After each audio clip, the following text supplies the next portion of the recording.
All right, guys. Hi, my name is Jared. Title's right there in front of everyone.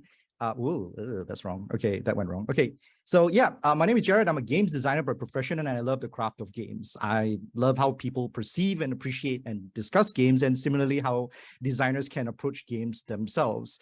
So naturally, when Saga Kaya were looking for speakers, I naturally picked up the driest and most painfully cerebral topic I could think of to present to a largely artistic and cultural group of people: math. See, one reason why I picked this is that people aren't naturally good at intuiting math or probability, and especially when you're not expecting it outside of a classroom. And trying to engage with people on the subject has sort of quite become a unique hobby of mine. But before I continue, though, I feel it's important for me to disclose I am working for a gacha game. So while I do believe I've remained largely objective through what I'm going to share with you today, I will leave the decision as exactly how objective I have been entirely to you. All right, so with that out of the way, let's start with a simple game. So we have 4 cards here. Just as an example, we have 4 cards here, 2 reds, 2 blacks, and they're turned face down and shuffled. The purpose of this game is very simple, is to find a pair. So what are the odds here, right? What are your chances for you to find a pair? Now, for those who are not familiar with this question, you would think it's 50-50. And if this was a question on any standardized test, you would be correct. That would literally be the exact answer you would expect to put down.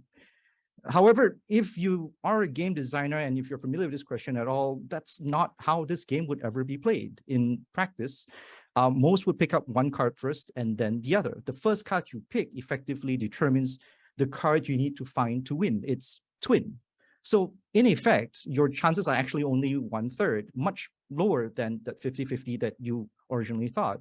So your first pick has effectively adjusted your chances. So sort of just to really show you how unintuitive probability is, in contrast, is then the gambler's fallacy. It is the mistaken belief that any action you take right now affects the chances of something happening in the future. Like basically your past actions influences the probability of the present. One very, very simple and classic example of this are the rolling of 6-sided dice. Just take this for example. If I roll this normal even 6-sided die 6 times, what are the chances of me getting a 6? Everyone here would know, if you're familiar with games at all, you would know that it's definitely not 100%. But because every unique roll that you do to your die is unique to each other, one doesn't influence the other. No roll before it increases or decreases the chance of you getting a 6. But many, including some of us, even professionals, can hardly deny the lure of that answer, that 100% that we instantly think about. It's exactly why games of chance like roulette and slot machines all work. They essentially trap you sometimes in this fallacy. You just can't help it. When you think about randomness and probability and all that, and you think about the chances of getting 10 blacks, for example, on a roulette table, and you think, nah, there's no way the next one's going to be black again, right? So that's how it gets us.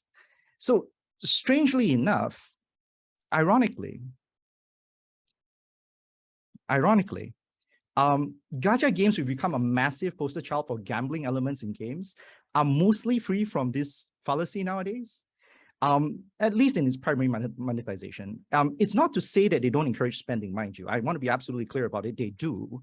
But most modern gacha games make use of pity systems intended to guarantee a result from a certain number of rolls. And at least by this definition, have largely become the antithesis of the gambler's fallacy. So why this topic then? If gacha games are not the big one, there must be something else out there, right? So just take a second. I know I have only 5 minutes, but just take a quick second and try and put the first game in your head that still applies to this as like, I just want to emphasize, like, just to remind everyone, see, the gambler's fallacy works best when players fail to identify the components of randomness and their effects in a given situation, where our actions, wherever they are repeated, have no cumulative effects on the results. It works best when there are visible choices, but randomly generated components or, that comes after it. So what game has this? To me, the most under-acknowledged game that makes use of the gambler's fallacy in its monetization is Candy Crush. See, the thing is that if you think about it, it's primarily it's Candy Crush. This is what happens when you don't have enough practice with this thing. If you think about it, its primary monetization is true, it's continuous. Candy canes that allow you to continue from a point in your attempt at its levels. It's framed as a puzzle game. It's a cerebral game in theory that you think you can solve, but its solution pieces are randomly generated. Its pieces are randomly generated. In effect, the game makes you believe that it's a cognitive challenge, and then upon your failure, charges you for a continued attempt at the solution without actually guaranteeing whether that attempt would ever be fruitful. Now, I'm not going to be the guy that tells you how you should spend your money. If you like Candy Crush and you feel that the devs deserve some support, please give them some money. That's a good idea. But I think it's important for us to approach our discussions about game design, the monetization practices it employs, and its influence on us as a society rather critically and objectively, without falling into the traps of sensationalistic media. Now, the slide I showed you earlier about gacha games, like these two slides in particular, this slide I showed you earlier, this article, it's very specific to one game and one incident. I literally went online to try and look for more incidences, and I kept it's just every news platform repeating the same article. It's Jared, yes. Last slide. Yes, thank you. All right, so yeah. So I just want to make sure that everyone understands, at least from where I'm coming from, it's important that any of these conversations be contextualized. We need to recognize the components and decisions that you make in your games, and hey, to misappropriate the words of one of SG's better content creators, stay woke. Thanks, guys.